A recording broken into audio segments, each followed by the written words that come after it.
The upcoming swap deal for the release of Israeli hostages from the hands of Hamas, the second since the massacre on October 7, is doubly asymmetrical beyond the demands for a ceasefire and withdrawal of the Israeli army. Quantitatively, hundreds of Palestinians against 33 Israelis. Qualitatively, convicted criminals, including terrorists, against civilians and regular soldiers. The pattern is familiar. In 1985, 3 Israeli soldiers were exchanged for 1,150 Palestinian terrorists. In 2004, the businessman Tenenbaum and the bodies of 3 Israeli soldiers were exchanged for 435 Palestinian terrorists. In order to free the then 19-year-old soldier Gilad Shalit, who was kidnapped by a Hamas commando in June 2006, 1,029 imprisoned Palestinians, including numerous extremists, were released from prison by Israel in 2011 and deported. The so-called moral dilemma is always the same, and the corresponding discussions are similar, with one exception, which will be discussed shortly. Richard Herzinger defended the deal to release Gilad Shalit in a commentary for Die Welt, October 15, 2011, as follows. Is entering into such a deal, which seems to reward criminal acts, thus a sign of Israel's weakness? Not if one considers the moral dimension of this exchange. The fate of the young soldier who fell into the clutches of Hamas at the age of 19 has deeply touched the soul of Israeli society. The tent that his parents had erected near the Israeli Prime Minister's residence in Jerusalem as a reminder of their son's fate had for 2 years become something of a moral center, a thorn in the nation's conscience. It was a reminder of a commandment deeply rooted in the religious and cultural tradition of Judaism. Pikwach nefesh, the obligation to save life, is one of the highest principles of Jewish ethics, which stands above all religious laws and regulations. The case of Gilad Shalit does not in fact offer a universally valid model for dealing with terrorist extortion.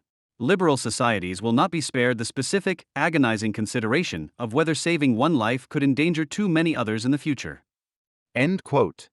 As Herzinger foresaw, the agonizing consideration of whether saving one life might not endanger too many others is being asked again these days, with a difference, and this would be the peculiarity I wanted to come back to, that those who weighed things up differently from Herzinger back then could find themselves tragically vindicated today.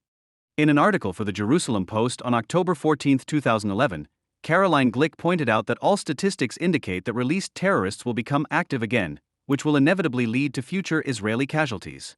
The only thing we don't know about these future victims are their names. But we know what will become of them, as surely as we know that night follows day. End quote.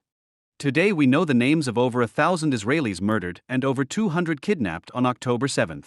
Yehia Sinwar is considered the mastermind of this massacre, and thus one of the very terrorists that Israel released in exchange for Gilad Shalit.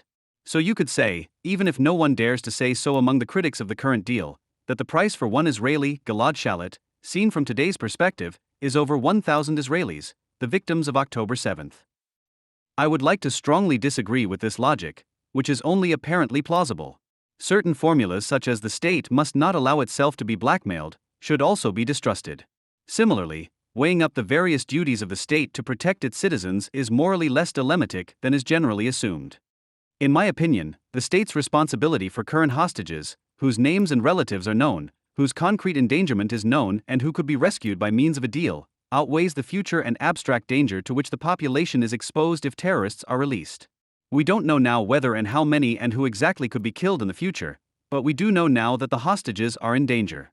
There is also no logical causal link between the release of terrorists and the victims of future terror. For one thing, a released hostage could change his mind or suffer a heart attack. On the other hand, terrorist attacks can also be prevented in the future when the time comes. Especially in the context of October 7, there are also indications of state failure, accusations that the Netanyahu government will have to face after the war. So it is not casualty figures that play a role in life-saving considerations. How many other possible lives would one life be worth?